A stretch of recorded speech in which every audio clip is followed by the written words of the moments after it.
Gonna be right, right. Gonna be here right now.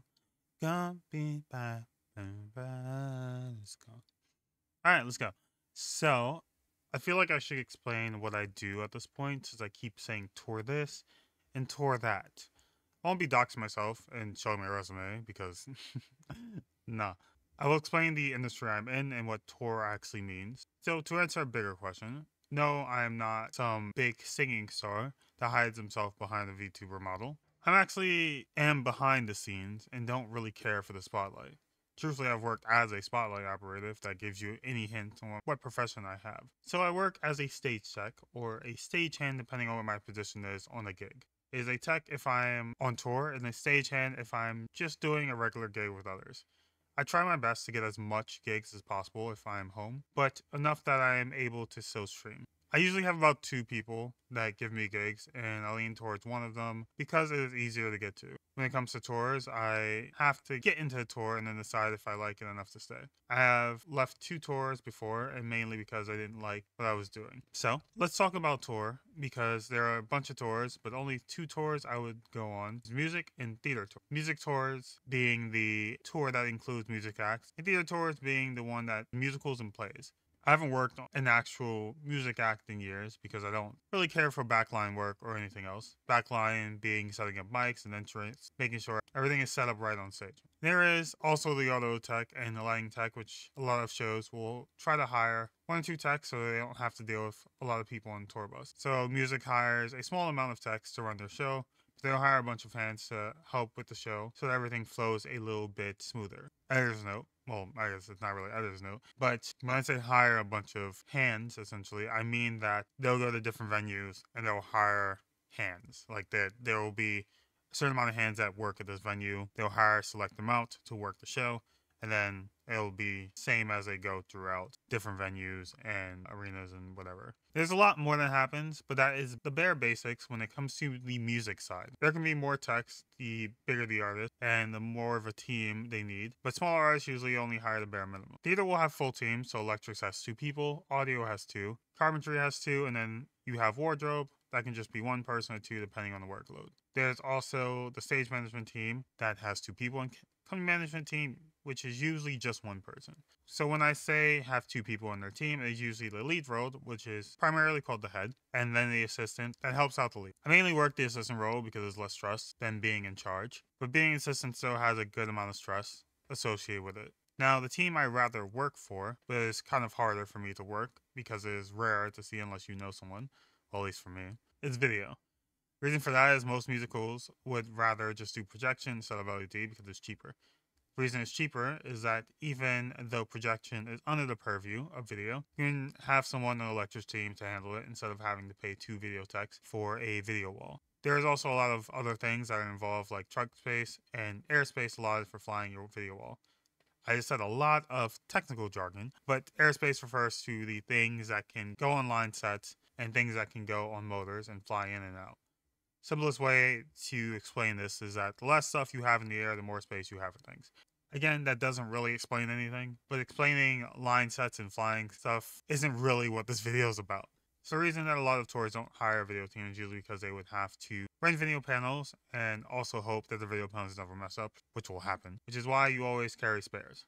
There's also the problem of getting local hands that know how to work around a video wall, how to stack them right. It is always a training session and hoping people actually secure latches. Because most times they don't, so you always have to double check them. Tours will always have their problems, but you just have to deal with them when it comes to it. You can tell by now I like video and try to work them if I'm able to go on tours. Saying all that, I won't ever say I'm experienced with tours because I've only been on 3. 4 including the one I left pretty early in. My first tour was about 5 months. Second tour was about 6 months before I left. Third tour was a month tour, but I was there for about 2 months because of prep. And I left fourth tour about a month in. So I worked my fourth tour because I wanted to work again. And I left because I hate the idea of the assistant electrician role. So the assistant electrician's role is to help and assist the head electrician with loading in. They usually make sure all the electrics are set up, also that the motors are all run out so that the electrics can fly out when they are ready. Loading process is pretty easy once you get into a groove because you'll be doing the same thing every day on tour. And adjusting based on the size of the venue. Now, the stressful part of this job is the show aspect of your job. So the assistant electrician has 2 jobs, which combines it to one, which is to control the spotlight and also do call out for the other spotlight operator. Without knowing about spotlights, it sounds like a very easy thing to do. You have to turn a spotlight on and make sure it is lit on the right person, and then make sure the other hand knows with the light. The sad thing is that spot hopping isn't that hard depending on how new the spot is. Yes, you guessed it, there are different kinds of spots with different sizes and weights. A lot of spots, well, the older ones, can run pretty hot. So hot, mind you, that they can burn through your gloves. There's also a thing of, okay, I'm adding this in as well, so you're not going to see it being, what do you call it? It's not going to be written down. So another thing with spots is that it can cause like a lot of strain on your muscles because of the weight. So again, you're supposed to adjust spots. If you have enough time before a show, you can adjust the spot how you like it, and also add some weights to the back so you can have it like a counterweight. The thing is, a lot of the times during like a loading, you're not really going to have all that time. The most time you're going to have is probably during like your breaks. But like my last tour, I very much never had time to set it up. And my head carp kept telling me, you didn't put the weights on the back to adjust the spot, to like counterbalance it. I'm like, I didn't have time. It's like I had to do a lot of stuff. Like I did you not see me have time to do any of that. Like I did not have time to even like go see where the spots were, look at the spots at all. That's not, the time wasn't allowed to me. Also, we just started this fucking tour. I'm never gonna have time for that. But anyway, back to the script. It's annoying having to try to keep on your mark and risk burning yourself in what is technically a hot box. There are places with a room for the spots that have air conditioning, and then there are times you are on the catwalk having to deal with a really bad angle. If you can tell, I dislike running spot. Because I keep getting bothered about it, I left at the best possible chance. Gigs are the easiest things I can do because I can stay in my state and have to cancel streaming and content creation for a long time. I try to pick up as many days as I can so I can have enough money not to go into the red, which is easy if I'm able to work. Gigs aren't really consistent with me because I have to kind of wait for someone to message me that they have work. I'm also limited on where I can do gigs because of travel time, but thankfully that doesn't hurt me much. I think I only worked about 1 week in September and made enough from that 1 week to be happy, but was hoping to see more work. The sad thing is that I have to wait a bit till I get any type of notification about jobs coming out. Not the most reliable work for me, sadly, unless I go back to working at theater, but would get paid a lot less. Now, what do I like more when it comes to tours or gigs? Both have their pros and cons for what I just explained. Gigs provide more freedom, while tours provide more stability when it comes to pay. I like being home and taking gigs because I'm able to stream. Touring allows me to travel and try out different foods and see different sites while getting paid for it. I also like getting tattoos from different states as well, since it will be cheaper than getting it in my state. I can't say that I get paid more on tour because touring is a flat rate, but you can get more if you work past a certain amount of days. I'm waiting to hear back from someone about an upcoming tour, so you will hear if I'm going on one soon, hopefully. I enjoy what I do, and I also enjoy content creation, so it is sad I can't really do it on tour. Downtime during tour isn't really reliable when it comes to recording videos the way I do. During a workday, I would only be able to do it during one of my 2 1-hour breaks, and I'd rather nap or go out to eat during those times. So when I say that, because I haven't, again, this is another one that's not included. So the thing is, during tour, you have your 15-minute breaks. You have 2 1-hour breaks during the day, because again, it's a long work day. You're probably working about 16 hours a day, which is why I said you're not really getting paid a lot, but you're getting a flat rate, but you can get more. But you get 2-hour days. The thing is, I've found with myself and a lot of people I've gone on tour with, you have 1 hour usually eat. So let's say, cool, I'm hungry. I'll either choose my lunch or my dinner break to go eat. But depending on if I, one, couldn't shower that day or shower the morning of because the venue wasn't open, I'm most likely going to shower. Like I'm going to shower during my lunch break, which means I'm not going to be really able to eat. If there's a store nearby and I can just walk to the store in time, I'll probably eat or get something to eat. I'm not going to be able to nap because again, I won't really have much time. I probably have like 20 minutes left after a shower. You have to delegate what you do during these breaks because of like how your day went. And it's weird to say this too, because I feel like people was like, wait, what do you mean shower? Another thing I didn't explain as well is that people think that people in tours get hotel rooms. No, majority of the techs are on a bus. We don't really get hotel rooms unless we're in a place, like in a venue for like more than like a day or so. So we won't get hotel rooms. Majority of my tours, which like I said, I've been on 3, have been like one-nighters. One-nighters meaning you're in this place for a day. You set up and you take down that day. There is no, okay, cool, we set up, we can do this over a couple of days. No. The only really tours I do is like the bigger tours or the music tour, where they'll set up in that city for like a few days, and they won't really leave there for like a couple of days. So they'll have a hotel room and you don't really have to be at the venue, which is the best part about setting up in a place for like a few days, is that you don't really have to be at the venue until like maybe an hour or two before show starts. So you're lucky. You wake up to work and you go to sleep. It's exactly that. You literally wake up working. Your day is essentially wake up, well, at least my day. I can't speak for everybody else because not everybody else does the same thing I do, which is I'll wake up when the venue is supposed to open. So it's an hour before call is. So I'd say we start loading at 8. Venue access is usually 7.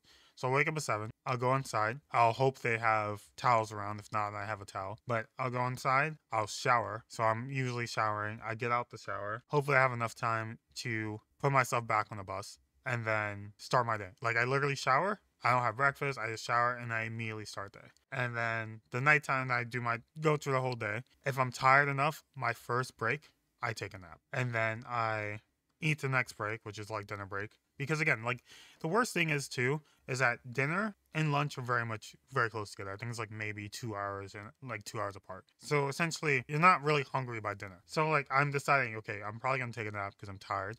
I take like a 30-minute nap, 40-minute nap, wake up, go back to work, and then wait till dinner. Then I eat, and then I continue on. We do show. Well, actually, yeah, I eat. Once dinner's done, we usually are close to doing show. So I'll do the show, and then we start the loadout. Tour I left was the only tour where they were like, okay, cool. We're taking 10-15 minutes out the break, because that's really what's supposed to happen. Not at the break, but after you finish show, which is supposed to happen. You're like, supposed to take 10-15 minutes, or 30 minutes, basically. You're supposed to eat, and then once you're done eating, you start show. Because again, you just did a full show. You did like maybe a 2-3 hour show. So you're supposed to eat, have some downtime, and start loadout. Usually, we just start it out, finish it off, and then go about our business, which is not really go about your business. You kind of just end show. Once you're done, once you load your truck, you can go shower and then go on the bus, and you either eat or you go to sleep. I usually, because then there's also loadout meals, essentially, which you have food ready for you, or you order food and then you eat. You eat it. I usually saved it so I didn't have to spend money the next day, and I can just eat it tomorrow for lunch or dinner. And then I just go to sleep because I need as much sleep. Because again, like I said, you start the next day. As soon as you're done, you start the next day. The only time I ever stayed awake and conversated with my crewmates was when we didn't have anything the next day and we had a travel day. And I'm doing a lot without the script, which is bad because then it's like this is a lot of unscripted stuff, but I didn't include it when I wrote the script. My bad. I'm not writing the script. I'm not writing all this stuff that's going in the script, but it's not going in the script. But travel days are you're traveling. So it can be a day off, but essentially you travel to a place that is closer to the next city you're going to for like working, essentially. So you're traveling there, you have a hotel, you have a day room, which hopefully it's not just a day room, because day rooms are really just shower rooms at this point. So you're not really sleeping. Most of the time, you're just going there to shower, and then you go about your day, you explore, you have a set time where you have to be back in the bus, because you're going to be traveling as soon as that time is done. And then you go work. If you have a day off, then maybe, or a few days off, you'll probably be in that room, that city, for a few days. If you're lucky, your travel day is in the city you're in. So you don't really have to travel. You can stay in a hotel. You have your own hotel room because, again, this is in the city, especially if like you're working there. But still, you still have to be out of there by the morning or the morning of. So you don't, again, you shower in the morning in your hotel room and you just leave at the bus call time. Because that is also a thing. Bus call is a thing where it's the time you have to be in the bus. And that's really it. It's like you have to be in the bus. You could be fined some money if you don't get there in time. It's not as bad when it comes to loadout bus call, at least for the crew, because again, depending on what time you finish your loadout, if they say bus calls in like 30 minutes and you haven't showered yet, they're like, okay, just fucking do it. Like, we can't do anything. You just finished. It's not your fault. Just go shower. When you're out, you're out. That's really it. But that, yes. Anyway, this was a shorter video because this was discussing what I do, what tour mean when I say tour in my video. My name is Zoning Incubus. That is my time. Hope to see you all in the next video. Later days. Love you all. Bye. Bye. Bye. Bye. Bye. Gonna be alright now.